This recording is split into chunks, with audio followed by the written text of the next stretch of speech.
दूसरे चरित्र को उठाते हैं। ये दूसरा चरित्र है, इसका महत्व इतना बताया गया है कि अगर आप पूरे ग्रंथ का पाठ नहीं कर पाते हैं किसी कारणवश, समय का अभाव या कुछ और, तो सिर्फ आप दूसरे चरित्र का पाठ कर लें, उतना भी पर्याप्त हो जाता है। और जो दूसरा चरित्र है उसमें देवी का राजसिक रूप हमारे सामने आता है। पहले में वो तामसिक महाकाली थी, अब वो राजसिक महालक्ष्मी है। और वही महालक्ष्मी दूसरे चरित्र में दुर्गा बनकर प्रकट हो रही हैं और महिषासुर वध का पूरा वृतांत है। इसीलिए दुर्गा को महिषासुर मर्दिनी भी कहते हैं। और दूसरे चरित्र का महत्व इतना है कि पूरे ग्रंथ को ही दुर्गा का नाम दिया गया है, दुर्गा सप्तशती। तो क्या होता है भाई दूसरे चरित्र में? एक बड़ी लंबी चौड़ी लड़ाई से आरंभ होता है। 100 वर्ष तक वो लड़ाई चल रही है। किसके किसके बीच में? महिषासुर नाम का एक दैत्य हो गया था और 100 सालों तक उसने सब देवताओं से लड़ाई करी और जीत गया। जीत कर क्या किया? ये सब देवता जो हैं प्राकृतिक शक्तियों के प्रतिनिधि होते हैं। तो उसने प्रकृति से उसकी व्यवस्था छीन ली, चंद्रमा से चंद्रमा का अधिकार छीन लिया। तो उसको कथा ऐसे कहती है कि चंद्रदेव के अधिकार उसने छीन लिए। अग्नि जिस व्यवस्थित रूप से प्रकृति में उदित और प्रवाहित होती है, उसने उसमें भी बाधा डाल दी। तो उसने अग्नि के भी सहज अधिकारों का हनन कर दिया। तो अग्निदेव को भी कथा ऐसे कहती है कि महिषासुर ने उनके स्थान से हटा दिया। इसी तरीके से सूर्य, वरुण, मित्र और इंद्र जो सब देवताओं के राजा हैं, इन सब के अधिकार महिषासुर ने छीन लिए। आशय क्या है? अब ये कोई ऐतिहासिक घटना तो है नहीं, ऐसा तो है नहीं कि कभी महिषासुर ने वास्तव में चंद्रमा से चंद्रमा के अधिकार छीने थे और वायु से वायु के अधिकार और जल से जल के अधिकार छीने थे। ऐसा तो ऐतिहासिक बात तो हो नहीं रही है। जो बात हो रही है वो इतिहास से कहीं आगे की और इतिहास से बहुत ऊंची बात है। वो आशय ये है कि जब अहंकार बहुत बढ़ने लग जाता है, बढ़े हुए अहंकार को ही कहते हैं उसका राक्षस हो जाना। अहंकार ही दैत्य बन गया है। तो अहंकार जब बहुत बढ़ जाता है तो प्रकृति का शोषण करना शुरू कर देता है। कुल इतनी सी बात है। अहंकार जब बहुत बढ़ जाता है तो वो प्रकृति का शोषण करना शुरू कर देता है और प्रकृति की सारी व्यवस्था को छिन्न भिन्न नष्ट भ्रष्ट कर देता है। जो कुछ जैसे चलना चाहिए वैसे नहीं चलता। वो वनों से वनों का अधिकार छीन लेगा, पक्षियों से पक्षियों का अधिकार छीन लेगा, पशुओं से पशुओं का, अग्नि से अग्नि का अधिकार छीन लेगा। माने वातावरण में अग्नि क्या करती है? ताप करती है ना, तापमान अग्नि से संबंधित है। तो माने वातावरण में तापमान जितना रहना चाहिए वो व्यवस्था उसने नष्ट कर दी, बदल दी। तो ये बताओ, ये जो बात हो रही है कि एक राक्षस था जो पूरी प्रकृति पर चढ़ बैठा और उसने प्रकृति के पूरे तंत्र को अव्यवस्थित कर दिया, ये बात किसी एक समय पर घटी थी या आज घट रही है घटना? ऐसा लगता है जैसे कोई भविष्य दृष्टा हो ग्रंथकार और उसने सब देख लिया हो कि भविष्य में ऐसा होगा और वो बात वहाँ लिख दी है। इसीलिए तुमसे मैं कल कह रहा था कि पुराण वो नहीं है जो कभी किसी समय कहे गए। पुराण वो हैं जो लगातार कहे जा रहे हैं, क्योंकि वो बात बहुत पुरानी है। पुराण माने पुराना। जो चीज़ बहुत पुरानी माने वो किस में बैठी हुई है? प्रकृति में बैठी हुई। सबसे पुरानी क्या है? प्रकृति। और ये क्या है? प्रकृति। माने पुराण हमारी वृत्तियों की कथा हमको सुनाते हैं। पुराण हमें हमारे बारे में बताते हैं। तो पुराण शब्द का मतलब है पुराना, लेकिन वास्तव में पुराण में वो बात कही गई है जो कभी पुरानी नहीं होगी। हर जो नया बच्चा पैदा होगा वो पुरानी ही वृत्तियां लेके पैदा होगा ना। तो हर जो नया बच्चा पैदा हो रहा है, पुराण उसकी पुरानी कहानी बता रहे हैं। तुम दिखने में नए लग रहे हो, पर तुम्हारे भीतर वही पुरानी वृत्तियां बैठी हुई हैं जो जंगल के आदमी के भीतर थी। ठीक है, तो आज जैसे हमने पूरी प्रकृति खराब कर दी है, जैसे उसी की बात दूसरे चरित्र में करी गई है। और जब तुम तीसरे चरित्र पे आओगे ना, तुम्हें अचंभा होगा। जब सब राक्षसों का संहार हो जाता है तो कहा जाता है कि प्रकृति अपनी सुचारू व्यवस्था पर वापस आ गई। नदियों का पानी साफ हो गया, आसमान से धुआं छट गया, सूरज, चांद, तारे, ग्रह सब अपनी अपनी कक्षा में वापस आ गए। वो सब कुछ जैसा होना चाहिए पृथ्वी पर और ब्रह्मांड में, बिल्कुल वैसा ही हो गया। ये कहानी बताओ तब की थी या आज की है? और आज ही लोग हैं ना जो पूरी पृथ्वी को एक संसाधन की तरह दुरुपयुक्त करना चाहते हैं, जो कह रहे हैं इसको पूरा खा लो, इसको पूरा खा लो, फिर जाके किसी दूसरे ग्रह को खाना शुरू कर दो। तो जिस महिषासुर की बात हो रही है दूसरे चरित्र में दुर्गा सप्तशती के, वो तब का था या आज का है? हाँ, कौन है महिषासुर?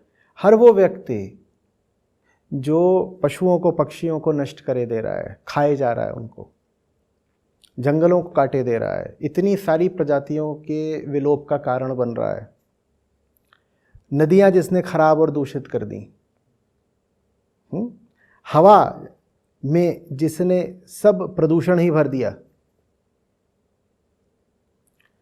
तापमान बिगाड़ दिया, हिमशिखरों को गला दिया।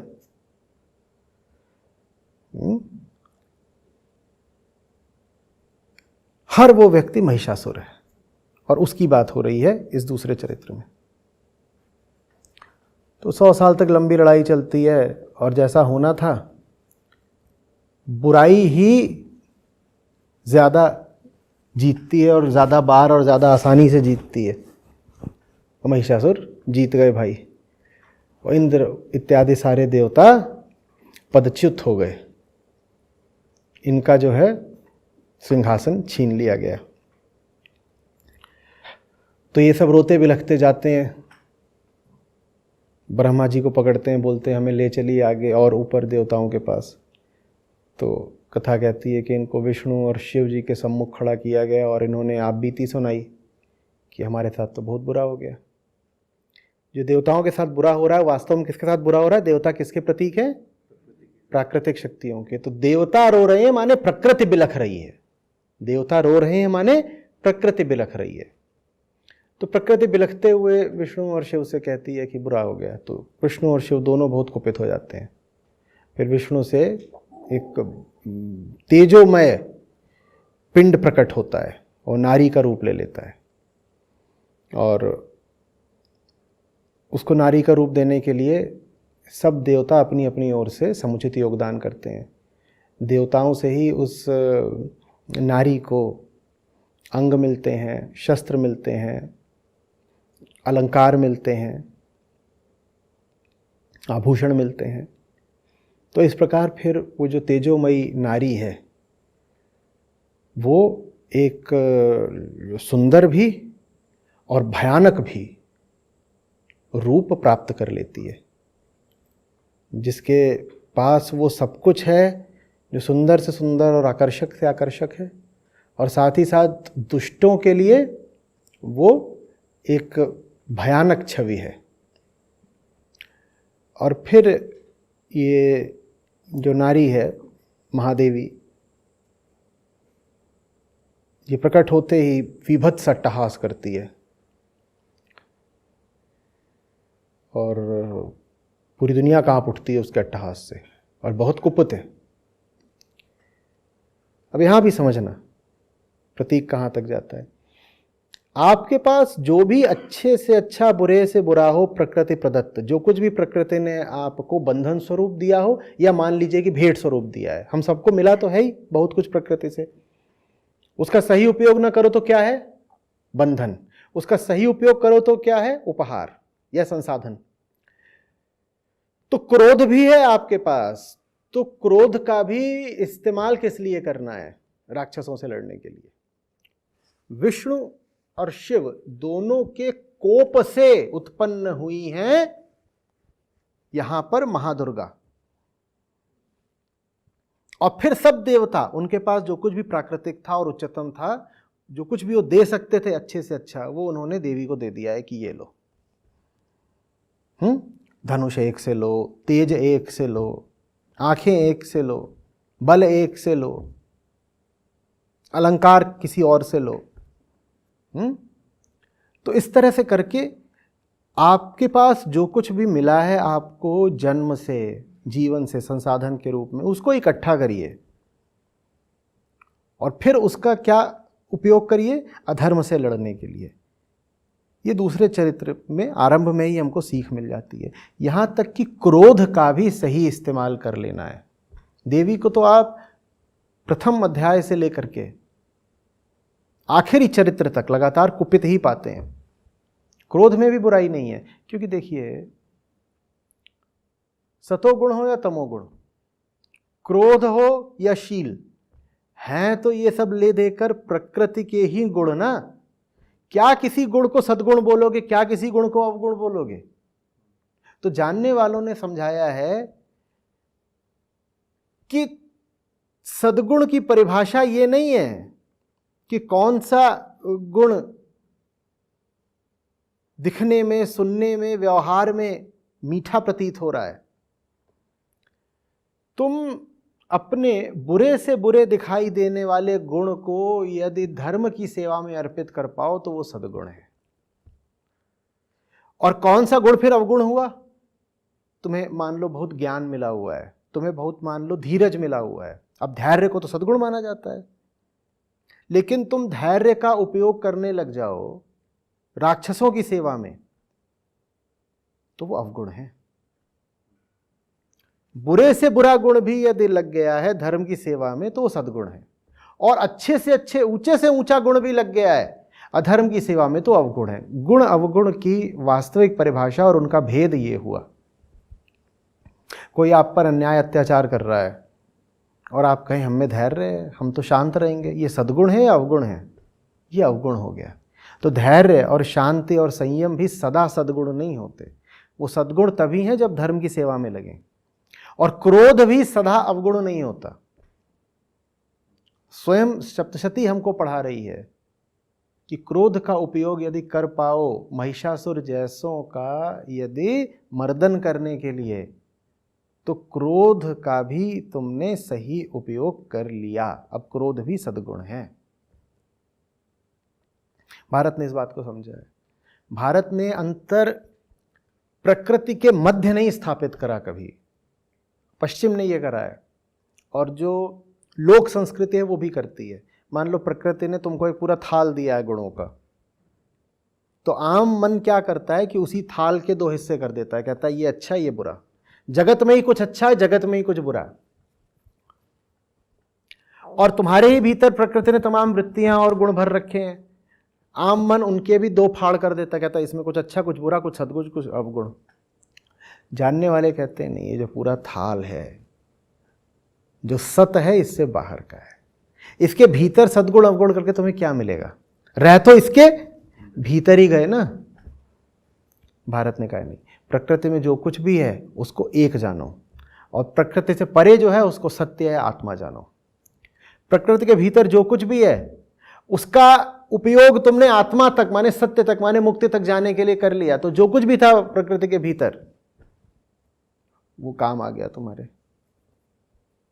वो साथी हो गया तुम्हारा। उसको सत्य जान लेना। और प्रकृति के भीतर जो कुछ था, जो दिखने में भले ही कितना उत्कृष्ट लग रहा हो, लेकिन वो उत्कृष्टता ही तुम्हारा बंधन बन गई। तुम ही प्रकृति के भीतर ही फंसे रह गए, उसी के भोग में लग गए, तो फिर अवगुण ही है। समझ रहे हो बात? तो फिर देवी का और महिषासुर का बड़ा लंबा चौड़ा संग्राम चलता है, और बड़े विस्तार से संग्राम के विविध पक्षों का फिर वर्णन आता है। उसमें एक बात समझने वाली है, महिषासुर अलग अलग पशुओं का रूप बदलता है। कभी हाथी बनता है, भैंसा बनता है, शेर बनता है। क्या दर्शाया जा रहा है? पशुता हमारे भीतर की वही महिषासुर है। जितने दुनिया के पशु हैं हमारे भीतर बैठे हुए हैं, उन्हीं का वध करना है। जो बाहर के पशु हैं उनका नहीं वध करना है। देवी के नाम पे पशुओं की बलि मत चढ़ा देना बाहर वाले। महिषासुर ही पशु है। और महिषासुर कौन है? हमारी वो वृत्ति जो प्रकृति का शोषण करना चाहती है। माने हम खुद, हम में से प्रत्येक व्यक्ति प्रकृति के शोषण की इच्छा रखता है ना। हमने करा भी है, आज भी करे जा रहे हैं, प्रत्येक पल कर रहे हैं। हम ही महिषासुर हैं। बलि देनी है तो अपने भीतर के पशु की देनी है, और जरूर देनी है उसकी बलि। बाहर का बकरा मत काट देना, उसने कुछ नहीं बिगाड़ा है। जो बाहर का बकरा काटे उसका नाम महिषासुर है। अगर तुम देवी के सामने बकरा काट रहे हो तो तुम ही महिषासुर हो। महिषासुर की क्या पहचान थी? वो प्रकृति का शोषण करता था। अब तुम पकड़ लाए हो एक कमजोर निरीह निर्दोष बकरे को, उसको काट रहे हो, तो महिषासुर तो तुम स्वयं हो। तुम सोच रहे हो तुम देवी के भक्त हो, नहीं, तुम देवी के शत्रु हो, तुम महिषासुर हो। जो देवी को मांस अर्पण करे वो देवी का शत्रु हुआ ना। देवी का शत्रु कौन था? महिषासुर। और महिषासुर की क्या पहचान थी? वो प्रकृति का शोषण करता। तुम भी प्रकृति का शोषण कर रहे हो, तो तुम ही तो महिषासुर हो। देवी सबसे पहले तुम्हें ही मारेंगी, और तुम खड़े हो गए हो देवी के शत्रु बनके, और ये बात तुम जानते भी नहीं। तुर्रा ये कि तुम बोल रहे हो मैं देवी का भक्त हूं। कहां से भक्त हो भाई? जो पशुओं की हत्या करे वो देवी का भक्त कैसे हो सकता है? तो फिर ऐसे करते करते लंबे चौड़े युद्ध के बाद महिषासुर का वध होता है। महिषासुर का वध होता है। सब देवता लोग आकर के फिर देवी की स्तुति करते हैं, और देवी पूछती हैं कि अच्छा बताओ क्या चाहिए। तो बोलते हैं जो कुछ चाहिए था वो तो आपने दे दिया, अब और क्या मांगेंगे। लेकिन इतना हमको आप भरोसा दे दीजिए कि आगे भी हमें जब भी आपकी आवश्यकता पड़ेगी आप दूर नहीं होंगी। देवी बोलती हैं तथास्तु, जब भी मुझे साफ मन से पुकारोगे अपने निकट पाओगे, तुम्हारी सहायता के लिए मैं उपलब्ध रहूँगी। और ऐसा बोल के फिर दूसरे चरित्र का समापन हो जाता है। तो ये है कुल कहानी दूसरे चरित्र की। बात समझ में आई? जो कल हमने चर्चा करी थी, मैं इसको उससे थोड़ा एक बार जोड़ने की कोशिश कर रहा था। तो मैं देख रहा था कि जो हमारे भीतर उपभोक्तावाद की तरफ भागने वाली वृत्ति है वही महिषासुर है। वही महिषासुर है। और नवरात्रि का जो पूरा एक त्यौहार है, शायद उसको और उसका वध करने के लिए हमें उसका इस्तेमाल करना चाहिए। नवरात्रि इसलिए है ताकि तुम साल भर जिस तरह का उपभोक्तावाद चलाते हो और प्रकृति का शोषण करते हो अपने मनोरंजन के लिए, अपने स्वार्थ के लिए, वो बंद करो। अगर हम जरा भी समझदार लोग होते, यदि देवी के प्रति और सत्य के प्रति हम में थोड़ी भी श्रद्धा होती, तो नवरात्रि बिल्कुल अलग तरीके से मनाई जाती। ये जो शोर शराबा हुड़दंग हम देखते हैं ये नहीं होता। ये तो सब महिषासुर की करतूत है जो हम नौ दुर्गा पर देख रहे हैं।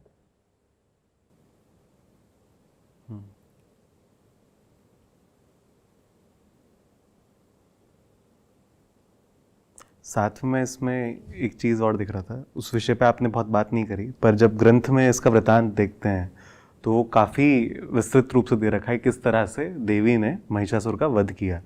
उस पर बहुत सारे श्लोक हैं। उसमें इवन जो महिषासुर की जो एक पूरी सेना थी उसमें जो अलग अलग उसके पात्र थे उनको भी किस तरह से मारा, उसके ऊपर भी बहुत विस्तार से बात। दर्जनों नाम आते हैं जी जी कि और इसको ऐसे मारा, इसको ऐसे मारा। जी, अब मैं यही देख रहा था कि अब ये भारत में होने लग गया है कि कहीं ना कहीं लोगों के अंदर दोबारा से पुराणों की कहानियों की तरफ रुचि जाग गई है, तो लोग उनको पढ़ना चाहते हैं, समझना चाहते हैं। पर मैं उसमें ये भी देखता हूँ कि लोगों की फिर ज़्यादा रुचि इस बात में नहीं रहती कि उस कहानी से, उस कथा से सीख क्या मिली, वो इस बात में रहती कि वहाँ पर किन अस्त्रों की बात की गई और कैसे मारा और क्या किया। और यदि मैं पाल अस्त्र है, ये अस्त्र है, वो अस्त्र है, जी, ये सब आप उसी छलनी की तरह व्यवहार कर रहे हैं। मैंने जिसकी बात करी थी, क्या करती है छलनी? कि कंकड़ को अपने पास रोक लेती है और जो काम की चीज़ होती है उसको छन जाने देती है। काम की चीज़ गंवा देती है, कंकड़ को अपने पास रोक लेती है। तो आम जनमानस ऐसा ही व्यवहार कर रहा है। अब वो पुराणों की तरफ देख भी रहा है तो ये जानने के लिए उसमें कौन कौन से अस्त्रों का वर्णन है, उसमें कौन कौन से राक्षसों का वर्णन है, उसमें युद्ध के कौन कौन से प्रकार और विधियां बताई गई हैं, और फिर उन सबको लेकर के और VFX लगा करके एक बढ़िया मूवी बन जाएगी, वो सुपरहिट हो जाएगी, वो 800 करोड़ का व्यापार कर लेगी, लोग खुश हो जाएंगे और कहेंगे हमारा स्वर्णिम गौरवमयी अतीत, देखो हमारा भारत कितना महान रहा है, अतीत से ही हमारे यहाँ पे इतने इतने प्रकार के अस्त्र रहे हैं। ये न्यूक्लियर वेपन्स कोई आज का आविष्कार थोड़े ही है, देखो हमारे पास कब से थे। इस प्रकार हम अपने अहंकार की तुष्टि और पोषण कर लेंगे और हम सोचेंगे हम धार्मिक हो गए। इससे ज़्यादा खोखली और मूर्खतापूर्ण धार्मिकता हो सकती है कि आप पौराणिक कथाओं का उपयोग करो अपने अहंकार की तुष्टि और वृद्धि के लिए? ये क्या है? मनोरंजन, मनोरंजन, बस मनोरंजन। क्योंकि शायद लोग इस बात को पकड़ ही नहीं पा रहे हैं कि पुराण मनोरंजन के लिए हैं भी नहीं, वो एक कथा, एक सीख आपसे कहना चाह रहे हैं जिसका आपके जीवन में एक उपयोगिता है। नहीं, पुराणों में ऐसा काफ़ी कुछ है जो मनोरंजक भी है, पर वो वहाँ इसलिए मौजूद है ताकि आम मन को पकड़ कर बांध कर रखा जा सके। भूलना नहीं कि पुराण ज्ञानियों के लिए नहीं है, पुराण आम जनता के लिए है। ज्ञानियों के लिए तो वेदांत है। जो लोग वेदांत के सूत्रों को सूक्ष्मता से नहीं पकड़ पा रहे, उनके लिए कथाओं के तौर पर वेदांत का सार प्रस्तुत करने का प्रयास है पुराण। लेकिन जब आप एक सूक्ष्म सिद्धांत को स्थूल कथा के तौर पर बताते हो तो आपको फिर उस कथा में बहुत सारी बातें ऐसी मिश्रित करनी पड़ती हैं जो सार गर्भित नहीं है, जो केंद्रीय नहीं है। जैसे कि बच्चे को पोषक तत्व देने के लिए उसको पोषण में थोड़ा मसाला भी मिला के दिया गया, वो जो मसाला है वो कोई केंद्रीय बात थोड़ी है। तो पुराणों में उस प्रकार के जो पारिधिक तत्व हैं, जो बाहरी तत्व हैं, वो बहुत मौजूद हैं। पर उनका पुराणों में मौजूद होना एक तरीके से जो पुराणकार हैं उनकी विवशता है। क्योंकि यदि उन तत्वों को नहीं डालोगे, जैसे यही कि जो पूरी लड़ाई है उसका इतना सजीव विवरण बड़े विस्तार से देना, इस अस्त्र से ऐसे मारा, फिर ऐसा हुआ, फिर वैसा हुआ, ऐसे एक के बाद एक दर्जनों श्लोक इस पर, ये क्यों है? क्योंकि अगर ये सब नहीं बताओगे तो आम व्यक्ति की रुचि नहीं जागृत होगी। भाई पुराण यही तो बताते हैं ना कि मन जैसे पुराने समय में था वैसे ही आज है। तो मन आज जैसे मनोरंजन का प्यासा है वैसे ही तब भी रहता था। तो लोगों को उसमें थोड़ा सा ऐसा हिस्सा दिया गया है, या काफ़ी बड़ा ऐसा हिस्सा दिया गया है जो आकर्षित करके रखे।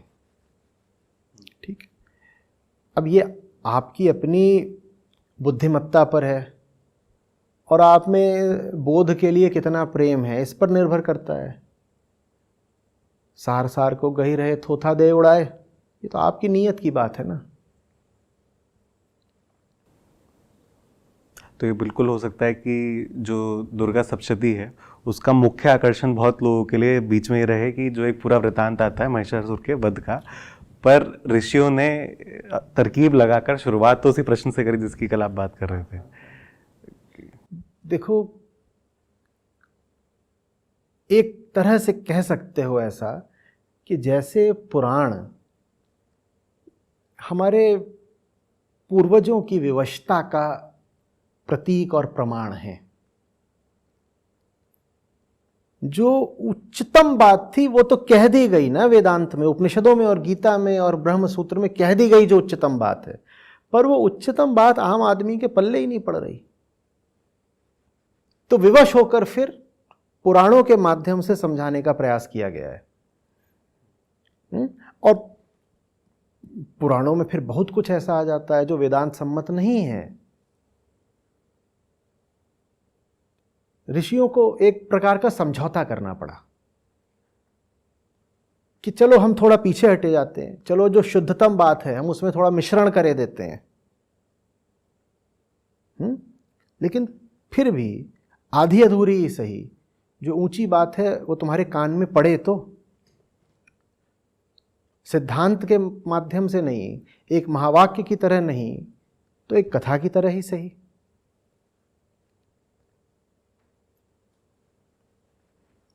ये उन्होंने अपने प्रेम की वजह से करा। ये उनका प्रेम था कि उन्होंने पौराणिक साहित्य दिया हमें। अब हमारा क्या कर्तव्य है? उन्होंने तो अपना प्रेम दर्शा दिया। अब हमें क्या करना है? हमें ये करना है कि उसमें से जो बात सारगर्भित है उसको रख लें, और जो बात बिना महत्व की है या कम महत्व की है या बाहरी है उसको किनारे करें। पर हम उल्टे लोग हैं। जो केंद्रीय बात है, जो सार है, उस पर ना हमारा ध्यान है, ना उसको पाने की हमारी कोई इच्छा है। पुराण हमारे लिए क्या है? मनोरंजन है।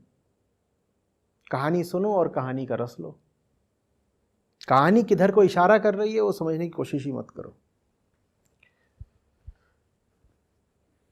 पुराणों का सुंदर से सुंदर अर्थ, हम पुराणों की बातें क्यों कर रहे हैं? क्योंकि दुर्गा सप्तशती जो ग्रंथ है वो पुराणों का ही हिस्सा है। नवदुर्गा त्योहार के केंद्र में दुर्गा सप्तशती है, और दुर्गा सप्तशती एक मार्कंडेय पुराण का हिस्सा है, इसलिए हम पुराणों की बात कर रहे हैं अभी।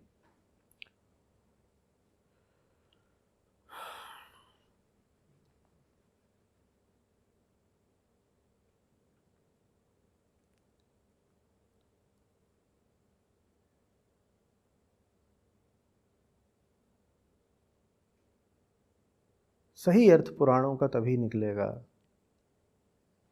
जब आप वेदांत के ज्ञाता हो।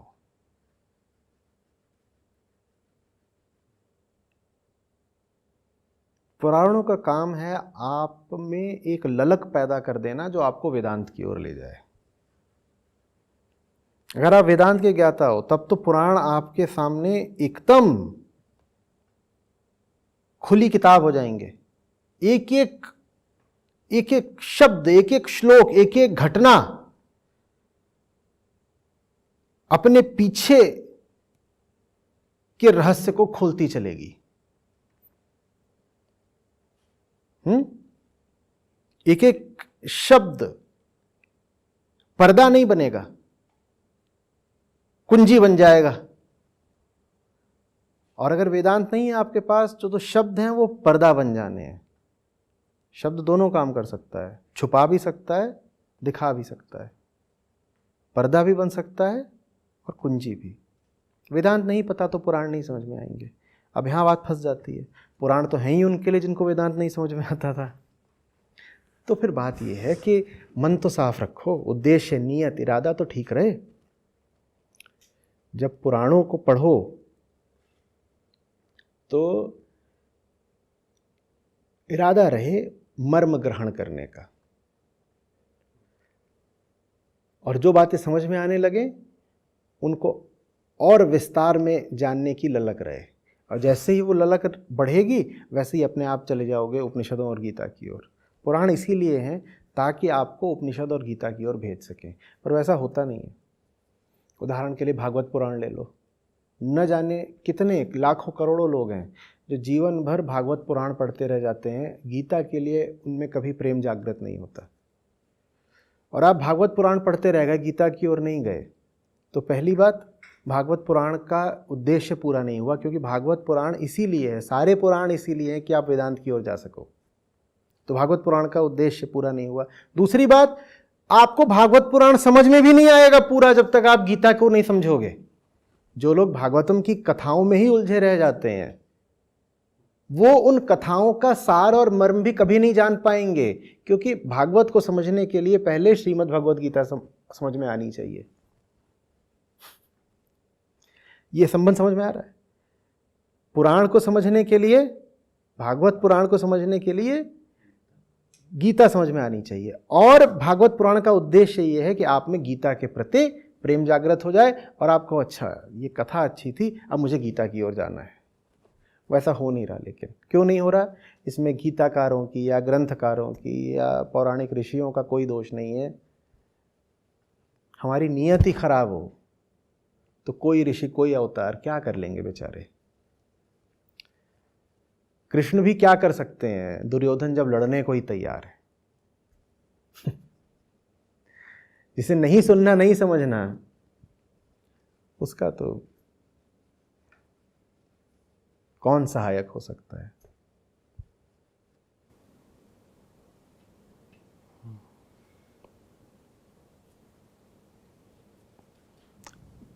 मैं भी जब आप बात कर रहे थे तो मैं इस चीज़ पे थोड़ा विचार कर रहा था, तो मुझे एक चीज़ दिख रही थी कि यदि हमारे लिए हमारे निजी जीवन का मतलब ही एक सामाजिक व्यवस्था हो जाए कि मैं एक बेटा हूँ, मैं एक पति हूँ, या मैं एक भाई हूँ और मेरे ये कर्तव्य हैं, तो उसमें धर्म की वजह से कोई मेरे भीतर कोई बदलाव आ सके या कोई ऐसा चेंज आ सके जिससे मेरा जीवन बेहतर हो सके, उसकी गुंजाइश शायद बचती नहीं है, क्योंकि फिर आपको वो जो पॉसिबिलिटी ऑफ चेंज या पॉसिबिलिटी ऑफ ग्रोथ है वो दिखनी शायद बंद हो जाती है।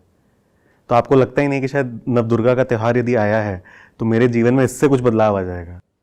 बदलाव के प्रति आप बिल्कुल निराश हो चुके हो। आप मानते ही नहीं कि बदलाव जैसी कोई चीज़ संभव भी है। आपने हार मान ली है, आप घुटने टेक चुके हो, आप पूरा समर्पण कर चुके हो किसी गलत इकाई के सामने। आप कह चुके हो जिंदगी ऐसी चल रही है, ऐसी चलेगी। ये त्यौहार इसलिए थोड़ी आए हैं कि जीवन परिवर्तित हो। ये त्यौहार तो इसलिए आए हैं ताकि जीवन में थोड़ा मनोरंजन आ जाए, और त्योहारों के बाद जैसा जीवन पहले चल रहा था वैसा ही हम पुनः चला सकें, और स्फूर्ति और ऊर्जा के साथ। आम आदमी को इस बात की कल्पना तक नहीं है, चाहत तो अलग बात है, उसको कल्पना तक नहीं है कि वो जैसा जीवन जी रहा है उससे भिन्न भी कोई जीवन हो सकता है। हाँ, तरक्की हर व्यक्ति करना चाहता है, बदलाव हर व्यक्ति चाहता है, पर अपने दायरे के भीतर। मूल रूप से बिल्कुल भिन्न भी एक अलग जीवन हो सकता है, ऐसा किसी को कुछ पता नहीं। जीवन जीने का एक दूसरा केंद्र भी हो सकता है, ऐसा किसी को कुछ पता नहीं। अभी कितनी विचित्र बात है, हर आदमी अपने जीवन से प्रसन्न नहीं है, लेकिन फिर भी हर आदमी जैसा उसका जीवन है लगभग वैसे ही जीवन को आगे चलाना भी चाहता है। बस वो ये चाहता है कि अभी जिस गति से उसकी गाड़ी चल रही है ज़्यादा गति से चलने लगे, पर वो सड़क नहीं बदलना चाहता। वो कह रहा है अभी 2 पहिया वाहन में चलता हूँ, 4 पहिया में चलूँ, पर वो सड़क नहीं बदलेगा। उसको जाना वही है जहाँ वो सदा से जा रहा था, उसकी मंजिल वही है जो सदा से थी। या कह दो मंजिल ही बदलती है तो इस तरीके से कि जहाँ पहले पहुँचना था उससे थोड़ा आगे पहुँच गए, उससे एक अलग आयाम में बिल्कुल कोई भिन्न मंजिल हो सकती है। इसकी ना उसे चाहत है ना कल्पना। तो फिर त्योहारों को वो कैसे ले एक आयामगत परिवर्तन के सूचक के तौर पर? नहीं ले पाता। वो जैसी उसकी चक्की चल रही है उसी चक्की में वो त्योहार को भी पीस देता है। दुई पाटन के बीच में त्योहार बचाना कोय, चलती झांकी देखकर दिया कबीरा रोए। जब सब कुछ अपने जीवन के द्वैत की चक्की में ही पीस देना है तो त्योहार आते हैं, वो भी द्वैत की चक्की में पिस जाते हैं। त्योहार फिर एक लॉन्ग वीकेंड बन जाता है, लॉन्ग वीकेंड बन जाता है। त्योहारों के दिनों में पर्यटन स्थलों पर होटल पाना मुश्किल हो जाता है, ट्रेन में टिकट नहीं मिलता, हवाई जहाज़ में टिकट नहीं मिलता, भीड़ ही भीड़ हो जाती है मनोरंजन की सब जगहों पर। तो त्योहार क्या है? सड़े गले जीवन को थोड़ा सा अवकाश मिल जाता है ताकि वो सड़ा गला जीवन फिर से चालू हो जाए अवकाश के बाद। और मैं इसको और थोड़ा करीब से देख रहा हूँ तो मुझे याद भी आ रहा है कि जैसे नवरात्र के दिन जो होते हैं वो सामान्य तौर पे जिस तरह गृहिणियाँ मनाती हैं वो उसमें व्रत रखती हैं, तो चाहे उन्हें उसकी मार्मिक बात ना पता हो पर कहीं ना कहीं एक संयम रखने की बात उनके दिमाग में रीति रिवाजों से भी डाली जाती है, पर वो चीज़ भी धीरे धीरे अब खत्म होती जा रही है। कौन सा तप, कौन सा त्याग, क्या संयम, क्या उपवास, भोगो भोगो भोगो। देखते नहीं हो बाजार कितना सक्रिय हो जाता है त्योहारों के आते ही। फलानी छूट लगी है, फलानी डील, फलाना ऑफर, बाजार भर जाते हैं। धर्म खाली है, बाजार भरे हुए हैं। पंडाल पे पंडाल लगे हुए हैं। हमारी सांसारिकता और विभत्स रूप लेकर के खुला नंगा नाच नाचती है। ऐसा तो हमने अपने त्योहारों को बना दिया है।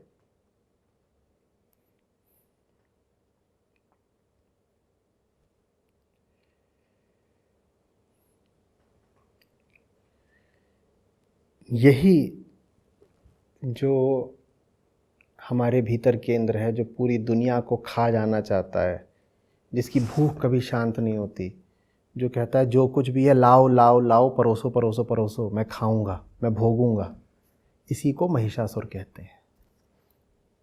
त्योहार महिषासुर के वध के लिए हैं, त्योहार महिषासुर को भोग लगाने के लिए नहीं है।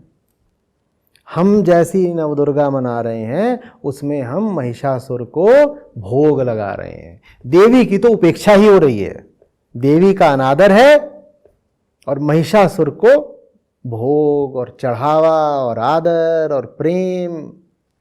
महिषासुर को बिल्कुल हृदय में बैठा लो और बाहर बाहर से ये दिखाओ जैसे देवी के पुजारी हो।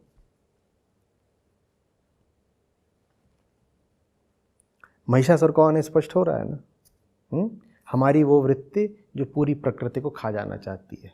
मुर्गी किस लिए, मैं खा जाऊं। अंडा किस लिए, मैं खा जाऊं। जंगल किस लिए, मैं काट दूं।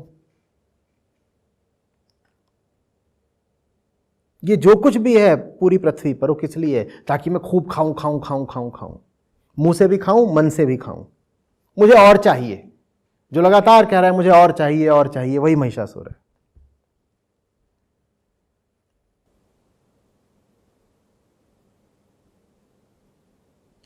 पर जिस तरह जो दूसरा द्वितीय चरित्र है, इसमें आपने क्रोध के ऊपर बात करी थी कि चाहे वो क्रोध भी क्यों ना हो, पर यदि तुम उसे धर्म की ओर यदि लगा दो तो वो भी बस एक सद्गुण ही है। अब उसी तरह मैं देख रहा हूँ कि कहीं ना कहीं समाज की ये गति तो बन चुकी है कि वो उपभोक्तावाद की तरफ बढ़ता है, उसी की तरफ भागता है। अभी 2 दिन पहले की शायद एक बात थी कि जो फेस्टिव सीजन शुरू हुआ उसके शुरुआती 4 दिनों में 24,000 करोड़ की सेल हुई। तो ये बहुत न्यूज़पेपर में छपा इस चीज़ की तरफ से। तो अब ये जो समाज की जो गति है शोर, इसको किसी तरह से धर्म की ओर खींचा जा सकता है, चैनलाइज किया जा सकता है। ये हम कर रहे हैं प्रयास, वही तो है। चलो तुम देवी का नाम तो लेते हो नवदुर्गा में, तो हम प्रयास कर रहे हैं कि अब देवी का नाम लेते ही हो तो देवी के मर्म से परिचित हो जाओ। वो ला रहे हैं लोगों के सामने। ये जो पूरी रिकॉर्डिंग हो रही है लोगों तक जाएगी ना, ये लगे हुए हैं सब कैमरे, तो लोग देखेंगे ना। फिर आप इसका कोर्स भी बनाओगे, फिर आप इस पर पुस्तक भी प्रकाशित करोगे। पहले भी आप दुर्गा सप्तशती पर प्रकाशित कर चुके हो, तो वो इसीलिए तो है।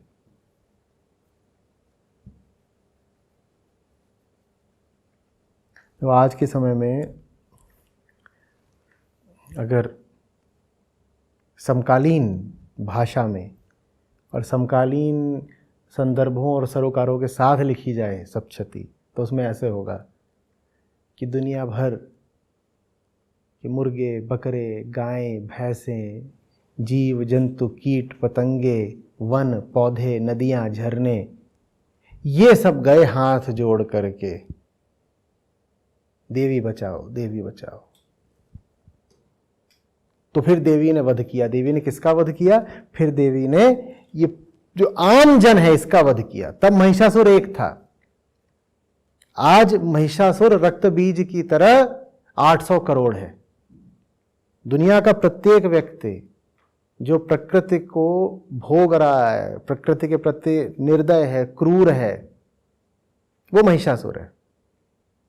तो आज यदि लिखी जाए दुर्गा सप्तशती तो उसमें देवी ये जो आम जन है इसका संहार करेंगी। देवी किसका संहार करेंगी? जो आम आदमी है, आम आदमी को मारेंगी देवी, क्योंकि आम आदमी ही महिषासुर है।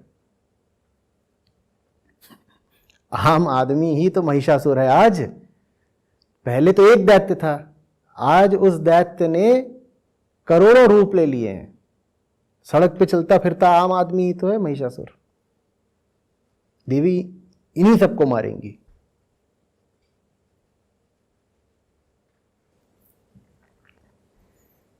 मनुष्य है महिषासुर, मनुष्य है इस पृथ्वी का राक्षस, मनुष्य है इस धरा का रोग। मनुष्य अकेली प्रजाति है जिसने जड़ चेतन सब प्रजातियों को, जीवों को, विषयों को बर्बाद करके रख दिया है।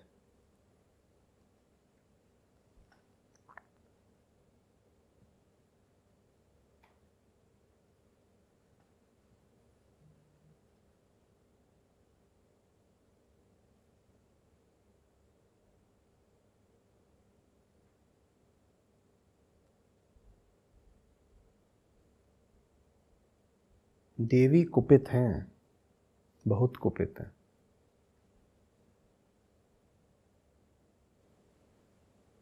देवी प्रकृति का स्वरूप है, प्रकृति की माँ है और प्रकृति की प्रतिनिधि भी हैं। देवी के इन सब छोटे छोटे बच्चों के साथ तुम जो कर रहे हो रोज, आदमी के खाने के लिए रोज करोड़ों नहीं अरबों जीव मारे जा रहे हैं, रोज रोज प्रतिदिन।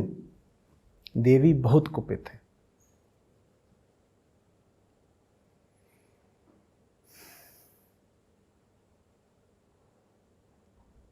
और आप नवदुर्गा इत्यादि के नाम पर जो कर रहे हो, उससे तो उनके कोप और रोष में और वृद्धि होती है।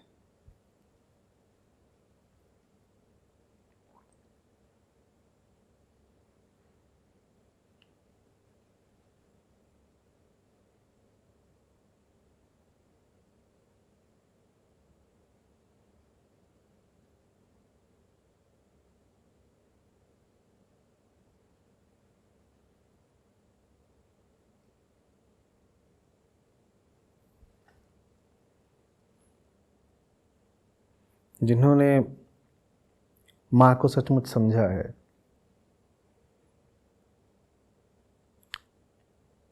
ऐसे भक्त जो ज्ञान से भी परिपूर्ण थे, जैसे श्री रामकृष्ण परमहंस, आज वो यदि नवदुर्गा का ये रूप देखते, जिस प्रकार आम आदमी नवदुर्गा मना रहा है, रो पड़ते। रामकृष्ण रो पड़ते।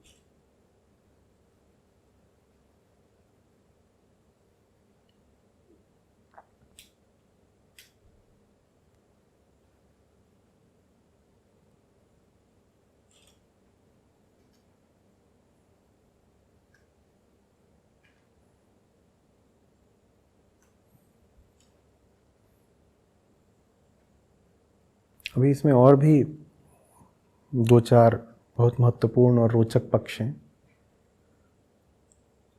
उनकी चर्चा अब आगे तीसरे अध्याय में करते हैं। चलिए।